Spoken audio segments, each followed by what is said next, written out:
Good evening. Starship is going to fly any second now. We'll be having updates on the fly. In the news tonight, the people who gave you Air Canada now want to give you SUVs on the moon. What could go wrong? We'll have an update. The Pentagon is reforming its acquisition process. Russia has delayed its moon and Venus missions again. Blue Origin was commissioned for a study to transport cargo from orbit to Earth by the Defense Department. We have a chart showing what actually powers in energy the Earth today. Hint, it's very carbony. And so as far as Starship goes, it's going to launch any second. They have maybe the machine to build the machine. Now we're going to see any minute now whether that machine itself really works. From the news desk at the Center for Space Commerce and Finance, my name is Thomas Andrew Olson, and this is The Unknown Quantity.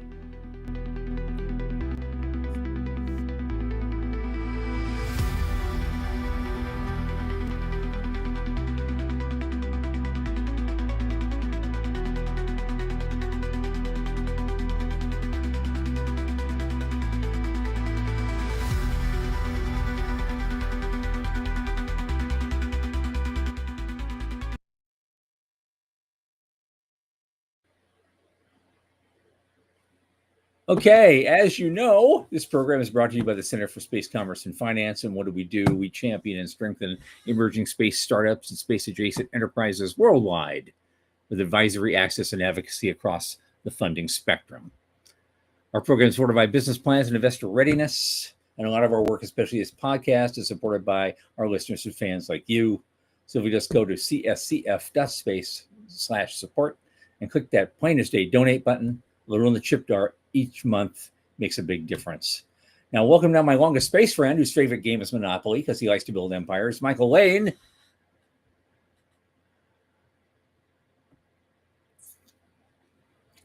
And there he is.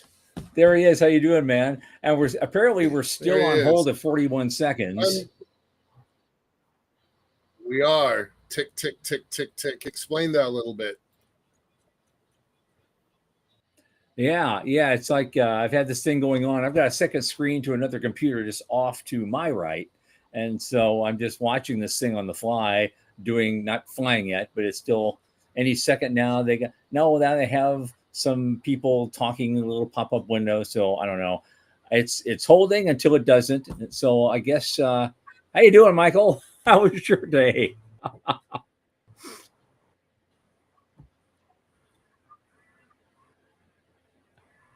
Do you hear me? He's nodding, but he's not hearing me. I'm good. I'm having connection problems. I think it's the split screen. Okay. I've got SpaceX off on the left and you, but neither one's working the best we can. And if I have to, I'll turn off SpaceX. So not quite ready. But I've got my thing on. Am I coming through? Yeah. Yeah, you're fine. When you're talking, yeah, you're fine. Is it coming through loud and clear? You just kind of froze up a little. Now you're fine. Now I hear you. Now I don't. Okay, so I've got a different situation because I just turned it off. SpaceX feed on a completely different computer with the sound turned off. Yeah. Right. Yeah. Well, I'm not watching it now, so hopefully they hold for an hour because I'm not watching. Now they're showing stock footage, so I don't know what's going on with them. Anyway. Yeah. Okay. All right. Well, for those that are just joining us and catching us on Spotify at exactly 5 o'clock on the West Coast and 8 o'clock on the East Coast, SpaceX has decided to launch their newest Starship and at kind of concurrent time. So Tom and I and most of our audience, we know we're all nerds. We're all trying to watch the SpaceX flight, but it's on hold. It went on hold with 40 seconds to go, 40 seconds on the clock. Yeah, we don't know what's happening. Yeah. I'm sure there's going to be news here in a minute, but so we're going to just go on with the show because the show must go on. Absolutely. And we'll try to keep y'all updated as it's happening. Okay. So, yeah. That's what's All going right. on. So what's going on? Well, I guess there was something where was that the Canadian government? Where is my thing here? Yeah. Yeah. Canadian government wants to go way off road. Announced this week it's going to invest, well, so far a whopping 14.6 million. Doesn't seem like a lot. They want to develop a vehicle that can drive on the moon. And they've ordered 3 contracts to 3 Canadian companies are going to conduct studies and develop technology options to get a lunar rover on the moon. And Canada Instance Aerospace, MDA Space, and Mission Control. And they're tasked with creating a proposal for a lunar utility vehicle. So an SUV on the moon, they'll call it an LUV. But the concept is the same. So I thought that was interesting. But the interesting part was, I mean, it's a fun little article, but it's on a website called Auto Trader. It's not even a space isn't that kind of wild? Right.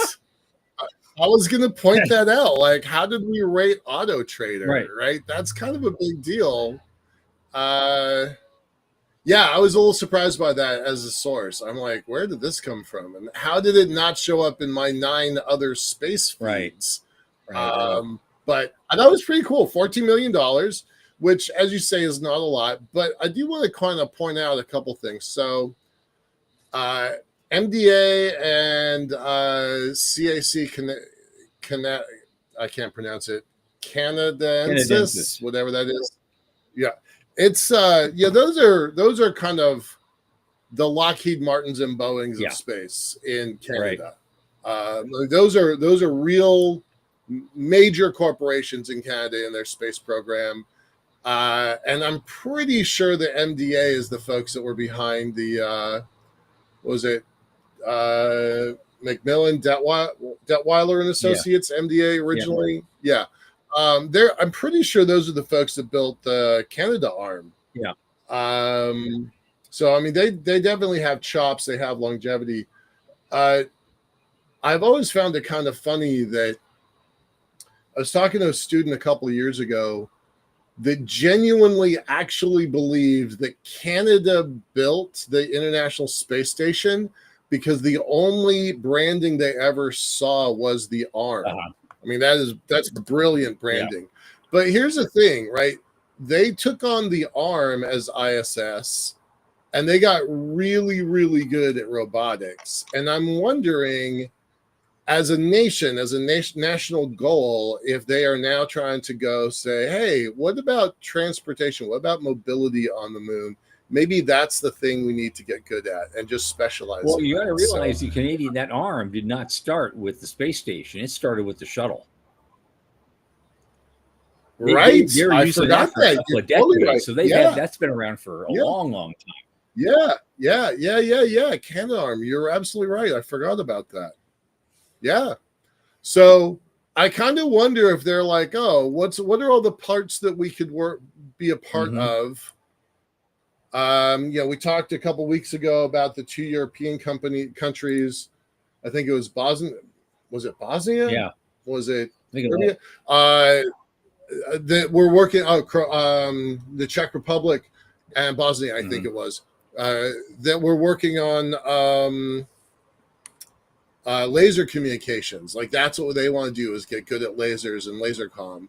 And every country is kind of picking out their piece that they want to co-develop. So I think that's kind of neat. I'm kind of excited about that. And my hunch is that this is the beginning of a lot more. Well, it's good we decided to start with the news and just do our regular show tonight because our buddy Dr. Ajay Kathari just chimed in from LinkedIn. He said Starship was scrubbed due to weather, and they may try tomorrow. Oh, that's why I'm seeing this SpaceX logo with Mars in the background. They just cut the feed entirely. Yeah. Sorry. So sorry. Well, there you go. Drat. All right. Drat. AJ, appreciate it. They scrubbed yesterday at the last minute. yesterday marked a month from my mom's, heart event. And so I went over there and we Yeah. kind of celebrated a little bit. And she's doing great. She's doing terrific. But we celebrate. We kind of, uh, but I'm like watching the clock. I've got alarms going off. I'm like, peace out, Mom. I got to go home and watch a rocket launch. So she knows where my heart really is. And it's scrambled to get home because she lives a long way. She lives over an hour away. Scrambled to get home and so I could watch it. And then I pull into the driveway, turn on the computer, and scrubbed. So that's 2 days in a row. So that's really frustrating. Yeah. So this is your fault, actually. So that's what you're saying. Yeah, certainly. Oh God! Sean is full of commentary on this too. He said, "Yeah, they're going to upgrade their windshield wipers." Yeah. All right. Well, good thing we chose to stick with our regular scheduled programming because we were thinking about just doing a live play-by-play like everybody else does. And we would have ended up looking like a couple of real toads if we'd done that. Right. All right, let's move on. So that's Canada. Okay, what else we got today? This is something right up your alley. I hope you saw this and can say something about it. Apparently, is this from Breaking Defense? The Pentagon is terminating their JSIDS process as part of acquisition reform. Okay, what does that mean for the rest of us? What does that mean? Acquisition reform. All right. I gave a speech. I gave a talk about acquisition reform in 2005, I believe it was. They never invited me back, right? Because I had the big heroin needle, coming out of the screen, and so right. People still remember that. Sure, yeah. Look, it's as dull as watching paint dry, but at the end of the day, when NASA puts out a request, when Air Force, Space Force, National Science Foundation, DARPA, they always operate on what's known as requirements, right? Somebody at the top decides this is the future. These are the things that we need. And, I've read Dr. Mosier's requirements documents. They're called Science and Technology Forecasting or whatever the hell that thing is called.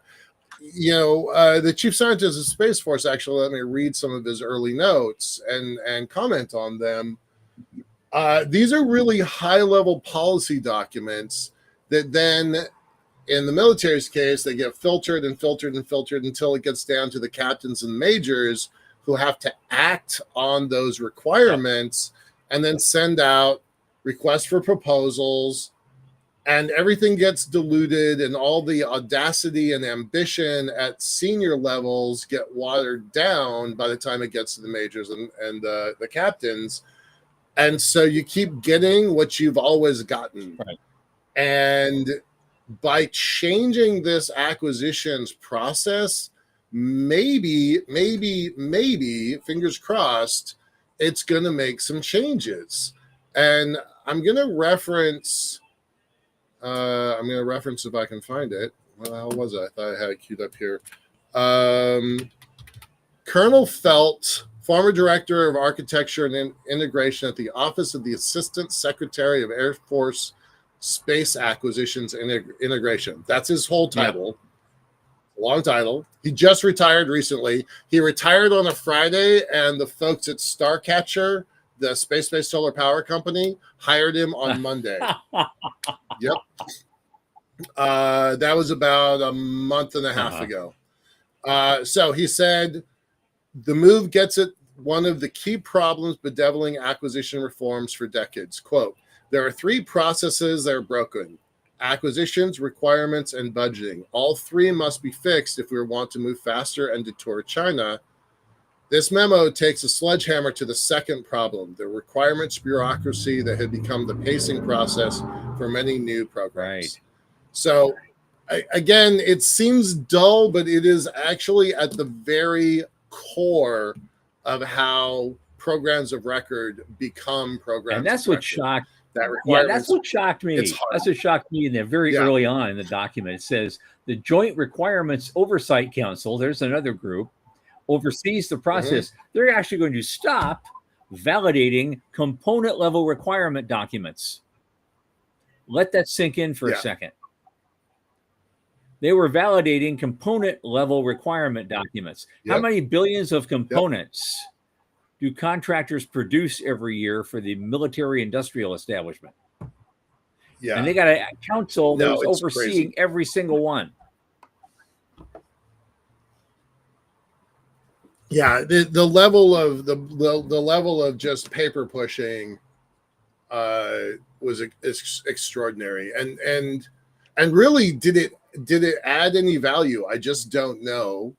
Right, I'm not at the big giganto companies like Northrop Grumman or Lockheed Martin or Raytheon or Boeing, that maybe a missile component process tracking probably does need to happen, but not everything needs that level of scrutiny. Right. So it's a step. Here's my prediction. I'm gonna go on the limb, and I'm gonna kind of speak to Sean, who always asks 5-year and 25-year goal predictions. I think very little will be obvious in the next 5 years, but it will release a little bit of creativity into the system. Whatever has been filtered out might leak back in.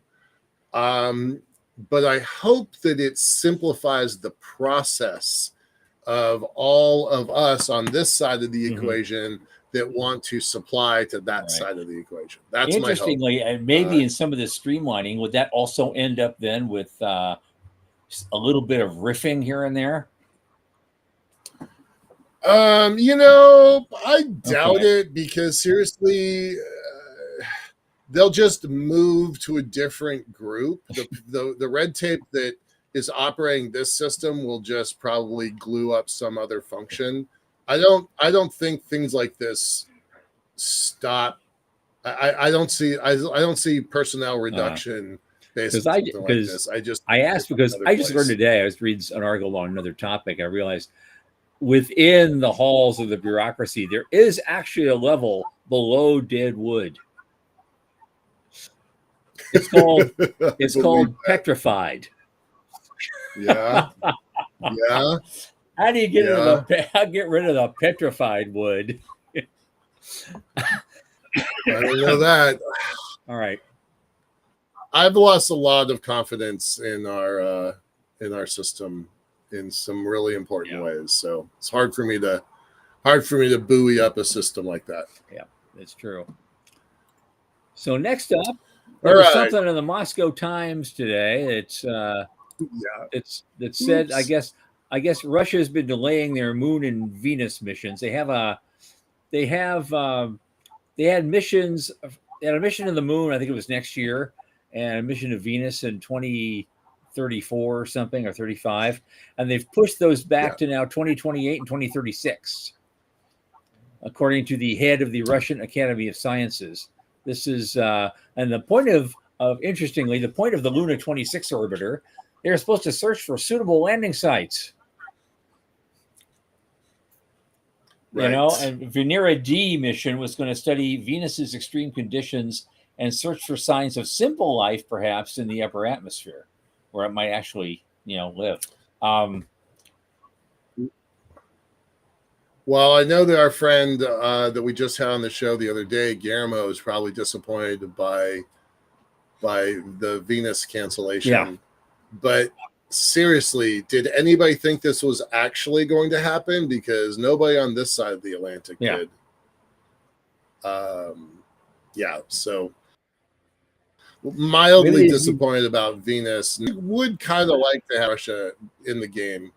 I think them spending money on the Moon is a way better use of funds than going to invade their next door neighbor. So I'd rather them focus on. Yeah, that's true. That's true. Yeah. The dying needs to stop. It was interesting. And I just thought of something. It was just about that, the last thing about changing the the procurement, thing. Oh Because yeah. Uh-huh. Trump did another one today. He made some. Hegseth was in the room with him. He was talking about some stuff. He says, why don't we just call it the Department of Defense? Maybe we should call it by its old name, Department of War. the Department of War. Uh-huh. Because it seems like every time when we were in the Department of War, we were winning everything.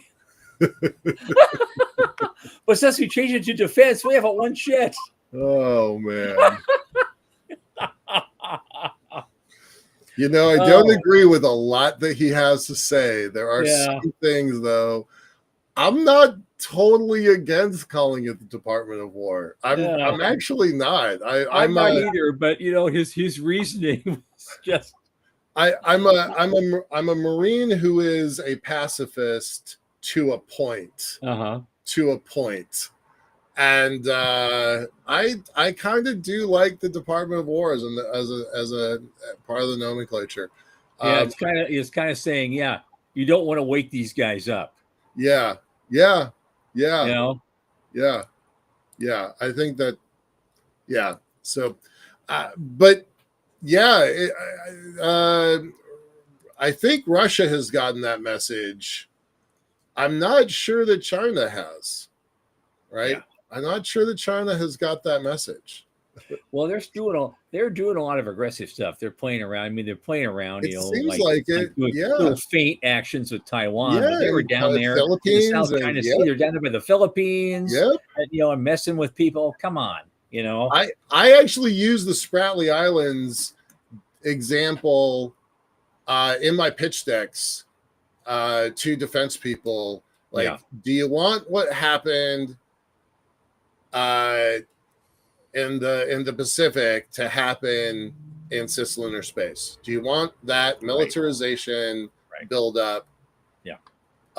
So I don't think that's a good idea. So yeah, I'm not against calling it the Department of War. We're kind of a little off topic here, but I feel like that would definitely. It's not saber rattling anymore. It's like reminding them that we have a saber. Right. Yeah. It's not rattling at all. So here it is. Yeah, here it is. Yeah. Right, exactly. Yeah. Okay. Right. Here we go. Sean's yelling at us. So okay. Yeah. So I guess Blue Origin got a contract to study. I think it's from the Defense Department. Yes, for the Pentagon. They were out how to transport cargo from orbit to Earth. Mm-hmm. And so it's about time someone was paid to study that. I'm glad it was, Blue Origin. I mean, I'm sure they have ideas in that regard. Okay, hold a second, because SpaceX was already paid to study that, and they canceled the contract. That goes back almost 5 years, and they canceled it during the bro dudes huff at in Washington D.C. right? Like Trump was angry at Musk, and Musk was angry at Trump, and surprisingly, a few days later, a contract got canceled. So SpaceX had the original study. I hope that Anduril and Blue are able to kind of pick up from where we were, but SpaceX was about to land their ship out, in an atoll way south of Hawaii, way south of Hawaii. So I think this is good news because it kind of spreads the field a little bit, but giant step backward for this capability. Oh yeah, of course. And remember, these contracts are tiny. They're like, 2.37 million between them. Yeah. So, but you get a good paper study out of it and actually show some real tech that could be used. But also, as they say, is a strong signal as to which players will later compete for larger dollar funding. Right. So there you go. There's a message there. We just mentioned Colonel Felt a few minutes ago with the Air Force Research Lab. He actually ran AFRL that this program was under originally. Yeah. Colonel Felt got himself promoted just before he retired, so that's why he's in DC. But yeah, it's kind of cool. I want point to point. I think point to point is like our next logical step. And they talked about that a lot. Actually, Elon was with the pre-launch crew there in the booth earlier, about an hour or so ago, and he was talking about that. They had a lot of conversation about point to point. It's 20 minutes or 30 minutes to anywhere. Yeah. And it only takes about 4 minutes to cross the Atlantic at this point. So it's like, okay, yeah, sign me up. Let's do this. Sign me up. Right. Okay, let's. I tell you what. I mean, we're getting yelled at to get. We need to get going. Let's end with this image that you sent me. What powered the world last year? And I think it's kind of important to look at this because, as I said in the beginning, it's very carbony. Carbony. The total energy supply for planet Earth last year was 592 exajoules. Now, what's that? That's the equivalent of 174 million barrels of oil. Well, of all the energy burned last year, oil was 34% of it, coal was 28% of it, natural gas was 25% of it. Can you do the math on the fly there? It's a lot.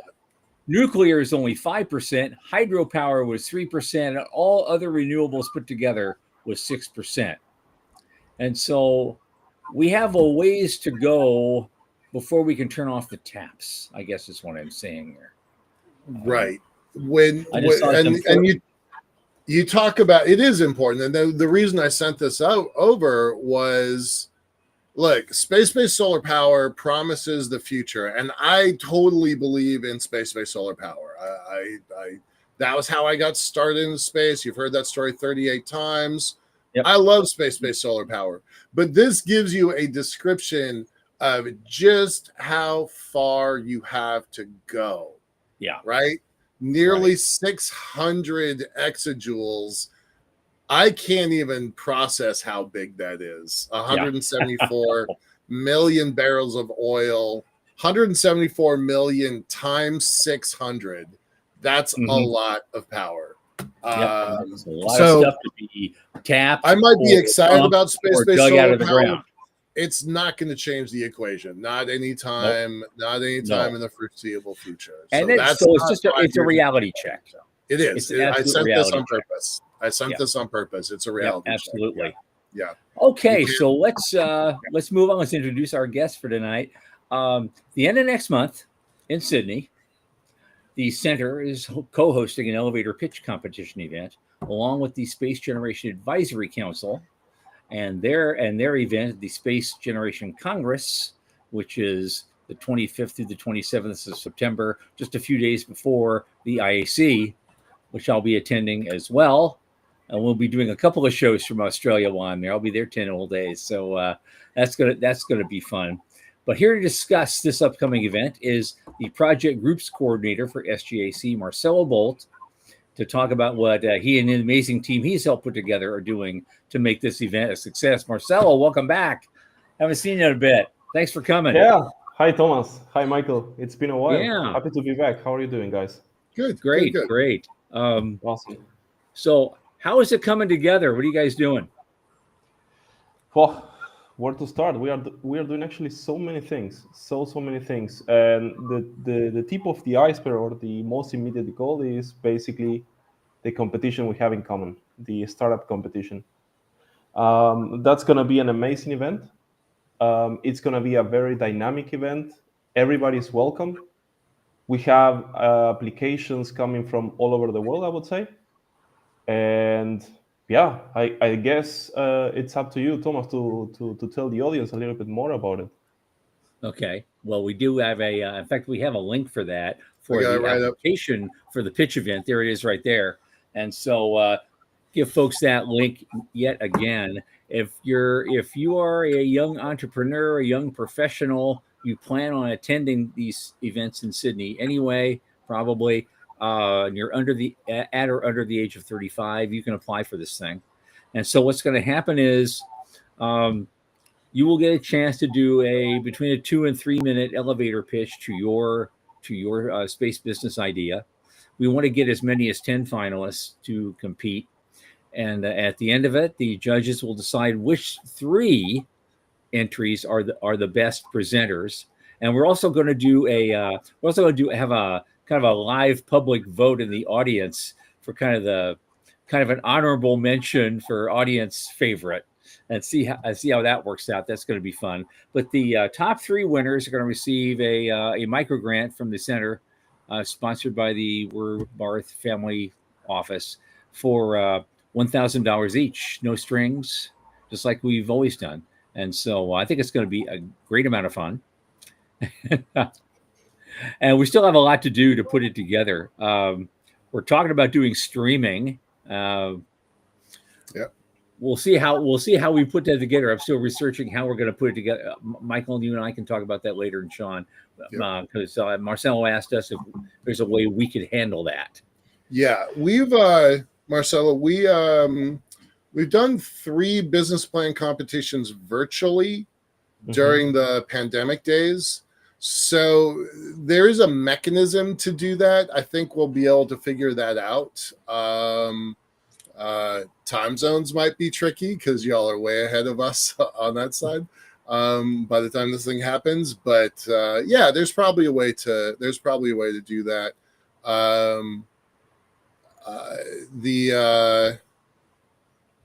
I thought it was always interesting to do virtual business plan competitions because you could kind of enlarge the audience and how they would participate. So that does add a little bit of color and flavor. It adds some complexity, but it's all manageable. So you should assume that's probably going to happen. I think it's going to be a lot of fun. Yeah. That's the main driver. We are really excited to be co-organizing this with you guys, and we are already discussing the live stream, and we have so many amazing ideas. I think it's going to be a blast. Yeah. Go ahead. Yeah. Well, good. Well, I was going to ask Marcelo to actually, since we're talking about it, this is an event within an event, which is Space Generation Congress. I thought you, Marcelo, could tell us a little more about what the Space Generation Congress is and how it works and who attends and what you do besides our event. You got 3 days. I mean, what are you doing? It's I like to describe or to define the SGC, the Space Generation Congress, as the prep for the ISE, the Super Bowl of our industry. So the SGC basically gathers students and young professionals between the ages of 18 to 35, and we have a really nice a range of activities for them. We have working sessions sponsored by companies. In the past, we had the Lockheeds, the Airbus, and whatnot. It's also very dynamic, very cultural driven. So we encourage the delegates, so the people who are attending, to basically share with us their culture, where do they come from, typical dances they perform in their countries, or even like special food they might, let's say, traditional or typical food they might enjoy in their countries.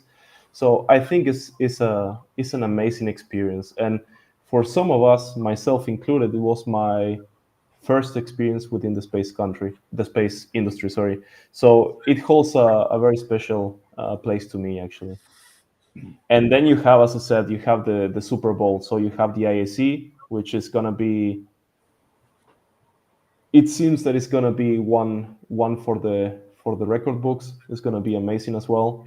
Sydney, I think, is typically an amazing city to host events. It's very dynamic, very vibrant, and Sydney combined with the space industry is going to be something amazing.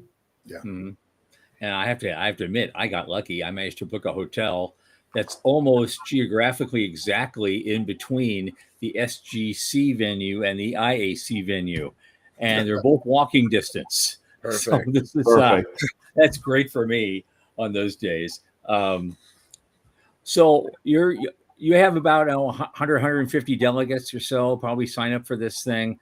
Where do they generally come from? Are you, for example, I was going to ask you this because I thought, are you getting any extra interest from the local area, like Oceania and Asia this year? Asia Pacific this year is the main driving force, I would say.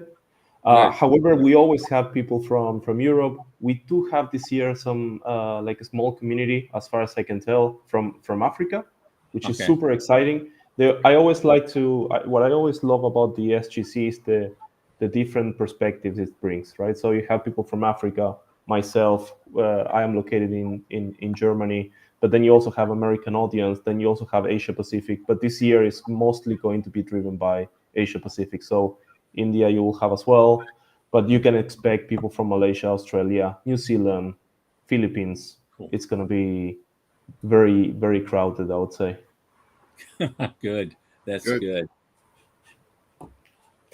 One thing that is important about this competition, I don't know if we said it out loud, is open for everybody. So Yes. delegates, people attending the SGC, of course, they are welcome to participate, as well as people who are not delegates. So typically, the people applying and moving to the final round will get a half-day pass, so they can attend the SGC, they can see what it's all about, and hopefully we'll get them excited for next year. Yeah.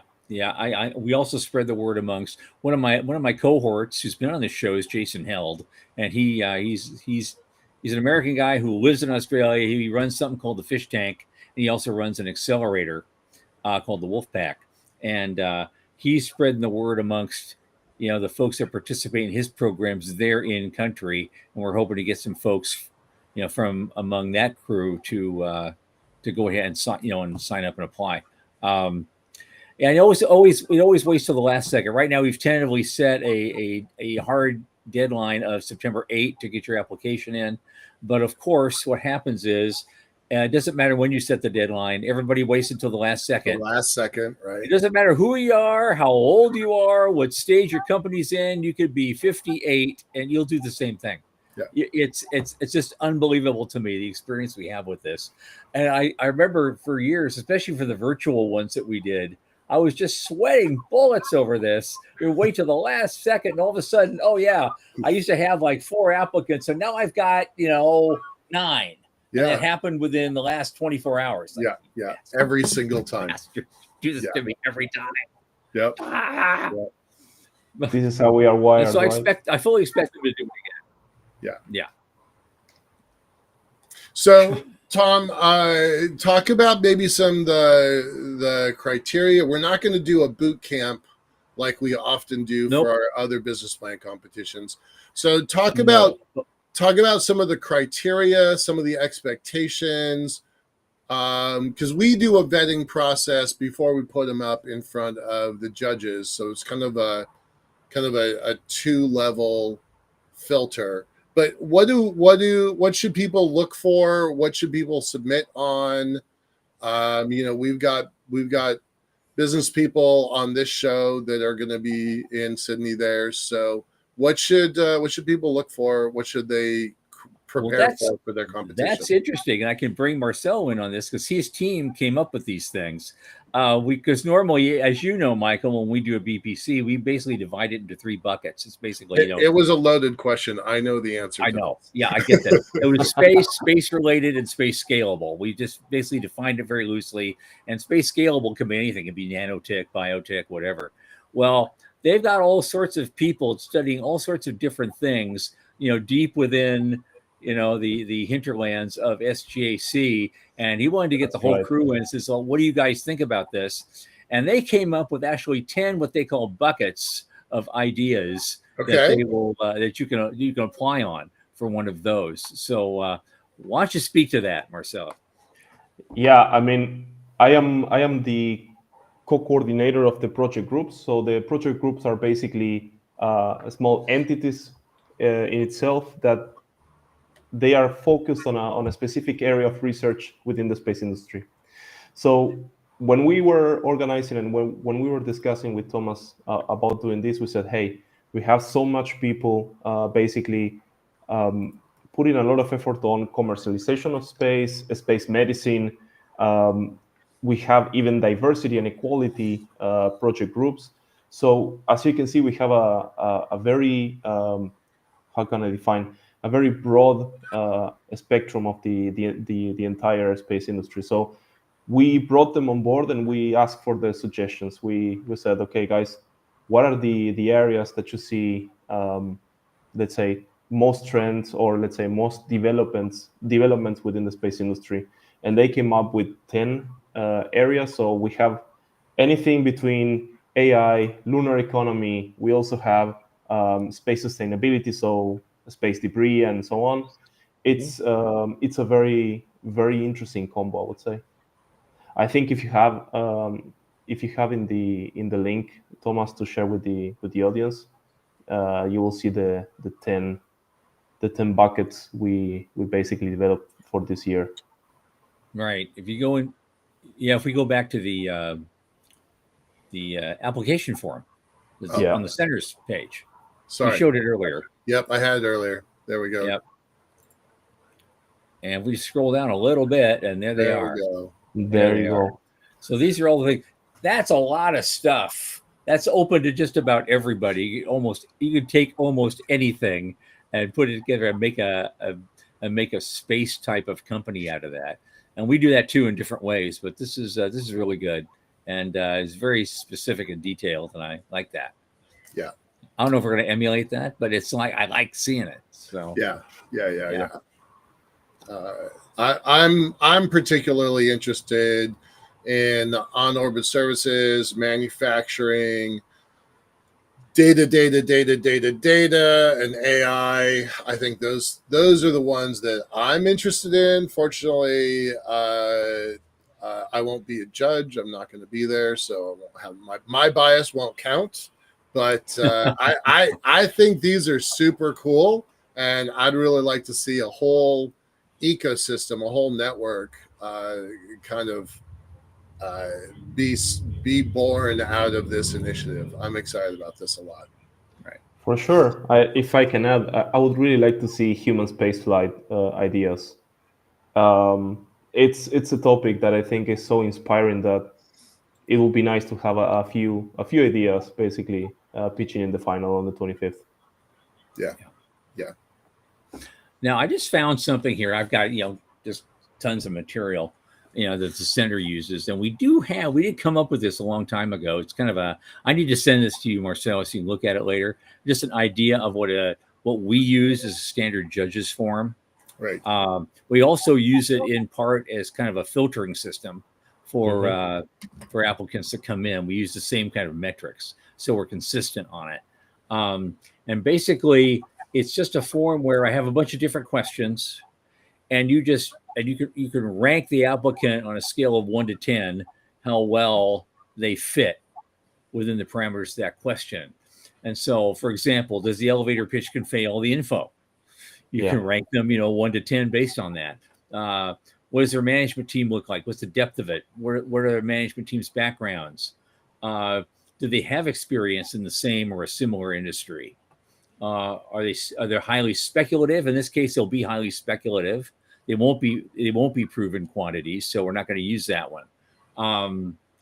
Do they define the competition well? That may not matter at this point, so we're not going that deep. This is an elevator pitch, but how they stand versus the competition, they may not have taken time to flesh that out. But their technology, their technical solution, does it seem reasonable? What the risks are. We're not asking them for pro formas or an operating history of financials or any funds raised to date. This is purely a pitch, for a new thing that they've never done before. And so obviously they'll be thinking, well, what's your gut feeling? What would the gut feeling of a Silicon Valley angel investor be? That's right. That takes a little more experience, but and of course a big one, just the applicability to space is going to be a big one. You can lose a lot of points on that one if you're not really, because that's happened to us. We thought, when we were doing a lot of micro grants, sometimes we get applications for people who didn't really understand what we were trying to do and gave them some off the wall thing, had nothing to do with space. And we say, thank you for your submission. We're a space thing. Please don't do this again. Right. You got that's good luck to you and your endeavors. Real estate development in Sacramento. Yeah. Good luck to you, but we're not interested. Right. I mean, it happens. It happens all the time. I mean, constantly. So, we try to be really clear about this. What can they expect? Are they going to be on stage? How much time? How many people are going to be up there? Or is it too soon to tell that answer because we don't know who's going to be there yet? It's really an issue of goals versus reality. Yeah. And so the goal is to get 10 individuals or teams to do their elevator pitch, we'll see what the applications look like that come in. We may end up with 6 or 8. Maybe and we'll reminding everybody, they have to be present to pitch. We're not doing virtual pitches. Have to be present to win. But just to clarify that, yes, we will be broadcasting the show, but if you're not there on person with a pulse and fogging a mirror, you cannot be in this competition. Right. Exactly. Okay. Yeah. So what does that look like? So maybe 10 people. Is that 3-minute pitch and 3-minute Q&A for 60 minutes total? Probably 3-minute pitch and 1-minute Q&A at best. That gives us 40 minutes if we're really tight about it. That gives us a little bit of time before to introduce what we're doing, introduce the judges. They maybe sit there like a panel. Well, we got this panel. They also happen to be the judges. So Marcelo's going to be one of them. I've invited Jason Held to be one. I've also invited, he hasn't answered me yet, Shoaib Iqbal. He is one of the guys who won one of our virtual competitions. Oh, yeah. I remember him. Ago. Yeah. It was from Esper Satellite Imagery in Australia. Yep. And now they're writing business all over the place and bringing in money. And they got a launch coming up this week, I think. Talk about a testimonial. Talk about a testimonial to the business plan competition. And that's why I want him on that panel. Build it, fund it, launch it, did all those things. So that's it. Good for them. Yeah. I'm just going to be your humble host and MC, and I might even bring the hat. I don't know. Bring the hat, man. It's part of the brand now, what can you do? So we'll have people in the room. We're going to figure out something. I don't know if it'll just be a physical piece of paper, or we can come up with some kind of, nice, interesting app at the last second, which would be for the audience to be able to punch in what they think is the best pitch of the day. And then the judges will sit there at their table, with the mics turned off, and they'll be just figuring out who's got it on the fly. Right. And then right in the last 5 minutes, we're going to announce it and have the winners come up. I'm going to hand them a physical check right there. The Center's logo on it. Yep. So real money in hand. That's not a bad ROI per hour, right? Show up, give a presentation, wow some judges for 3 minutes, answer a few smart questions, cross your fingers. That's it. Pretty easy, but the standards are high, right? The standards are high. Well, we're going to show them what the standards are like. I mean, this is the first time we've done something like this at an SGC. Yeah. And so we're kind of, even though they think, these are the guys that came up with these 10 buckets, but we're the first ones saying, here is a real world, simulation of what a quick Silicon Valley pitch would look like. Right. And how that works. And so just like the business plan competition, it's kind of the same thing, just at a higher level of detail.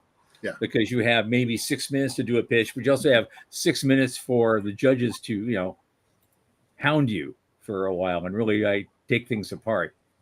And that's why we usually have a boot camp with things like that. Now, something, though, I wanted to mention, we talked about this, Marcel, you and I, we talked about actually between the time we actually select the finalists and, September 25th, we want to do at least one overall Zoom meeting with everybody.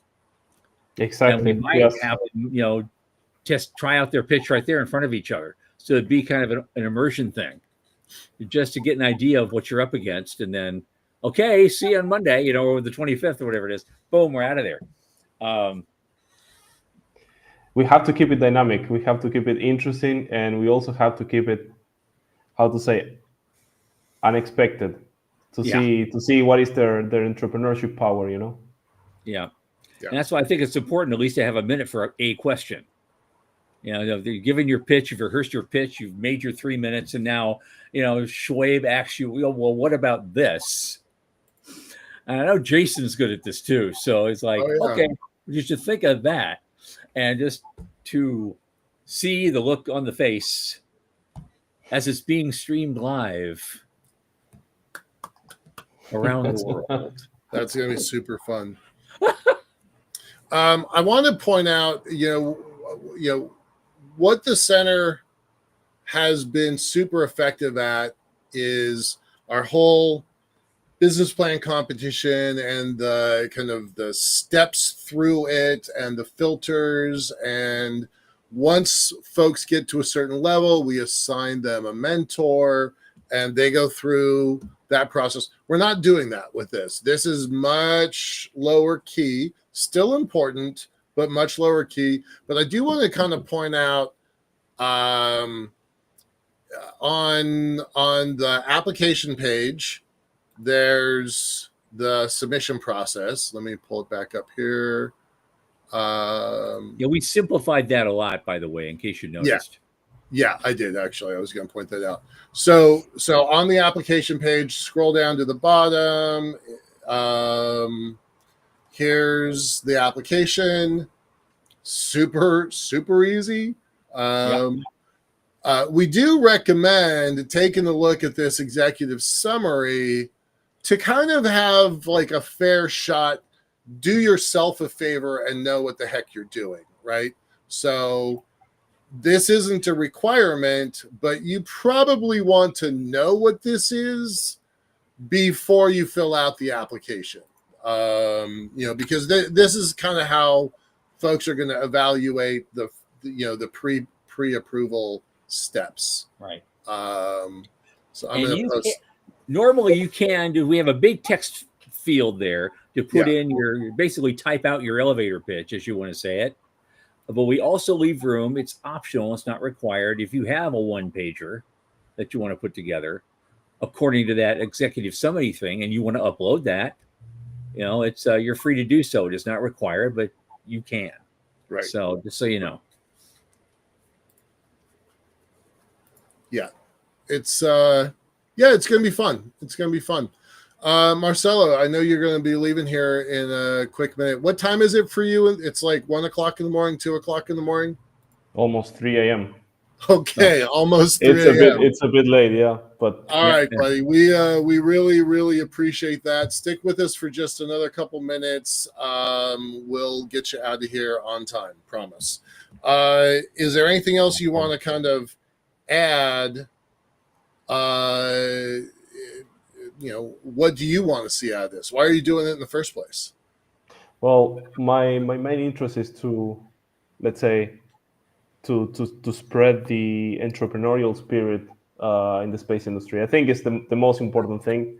I think, to be honest, I grew up watching people like you guys, like Elon and so on, and the whole lot, and that's what made me actually get into this industry. So I want to share that with the audience. I want to share that with everybody, especially with the young students and young professionals. Definitely. Yeah, and you came through all of this, and you're a space engineer in your own right, and you've worked at some interesting places, Yes. And to get to this place. And you also, I guess, you're also now part of the Space Entrepreneurship and Investment Committee at IAF, and so we'll have that meeting. Right. We'll have that meeting later in the following week, and I'll see you there. And so we will discuss some interesting things, I hope. Yeah, so. Right. Absolutely. Awesome. Nice. Okay. Very promised last question. What do you see the next 5 years and the next 25 years of SGAC and space in general? Oh, that's a... Well, let me start with perhaps the least difficult one. I think SGAC is gonna continuously grow. It's been a very interesting development in the last few years for us. We had not so long ago something like 15,000 members. Now we are a little bit above or a little bit shy of 30,000. That's in the last that's in the last maybe 3 to 5 years. Jesus, exactly. It's just amazing. So I would really like to see, and my take is that we will continue growing. Now the space industry is in a very interesting position, I would say, with everything that is going on around the world, with the geopolitical landscape we have.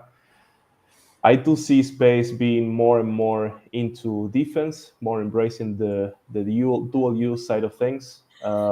Well, you have for example, several magazines or digital newsletters that now they shift their focus from commercial space to defense, or they also offer the defense side of things. Yeah. So at least in the next 5 to 10 years, we will see that. And hopefully in the next 25 years, we will see more like lunar economy. That's what I'm really hoping for. Yeah. Right on. Thank you. Well, I tell you, I'm hoping this event helps us build a great relationship so the center and SGAC can do even more together in the future. Yeah. That's really part of why we're doing this. So yeah, of course. From my side, you always have a supporter. Absolutely. Okay, Marcelo Awesome. Boldt, thank you so much for coming. Thank you for having me back. We'll stay in touch. We have a lot of work to do, and I will certainly see you in Sydney. All right, guys. Take care, man. Pleasure. Sleep well. Yep. Well, we got a couple minutes, Michael. That's going to be fun. Right now, as usual, it's that thing where we've put out the call, and I've gotten like maybe 2 applications in already. Right. And so it's going to be. I got to wait another week and a half and start sweating just before they'll come in. Waiting. Come on, man. It's fine. It's fine. Yeah. That's how it works. I'm excited for it. It's kind of fun to see SGAC grow up. Yeah. I was in